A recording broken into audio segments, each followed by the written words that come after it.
niyə həvəslə başladığımız bəzi işlərimizi yarımçıq qoyuruq. Deməli 6 ildən sonra məşqə başlamışam. Belə bir video çəkdim özüm üçün, nəticəmə baxmaq üçün 1 aydan sonra. Məşqin 6-cı günü idi, səhər durmaq istəmirdim.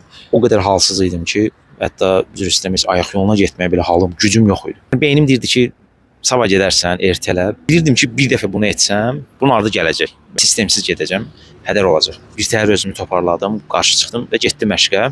Və zala çatanda artıq əynimi dəyişəndə o halsızlıq keçdi, özüm də bilmədən keçdi və mən bu videonu, nəticəmi 3 dəfə yaxşılaşdırdım. Cəmi 4 gün keçmişdi üstündən. Bu dediyim bəlkə də yoxdur. Mən sadəcə belə düşünürəm ki, yay effekti, fəsil yay yox, prujin, rusca prujin deyilən bir effekt var həyatımızda. İstənilən yerdə bizi qaraba-qaraba izləyir, hansı işə başlayanda və bizi arxadan tutub dartır. Biz təzyiq göstərsək beynimizə, o bizi buraxacaq, daha çox uzağa gedəcəyik. Fiskadakı cazibə qüvvəsini necə işləyir? Böyük nəslələr kiçik nəslələri özünə çəkir. Həyatda da belədir. Bizim pis vərdişlərimiz yaxşıdan çox olanda yaxşını çəkir, özündə saxlayır. Yəni hansı daha böyüksə, o onu idarə edəcək. Necə günəşin ətrafında biz fırlanırıq.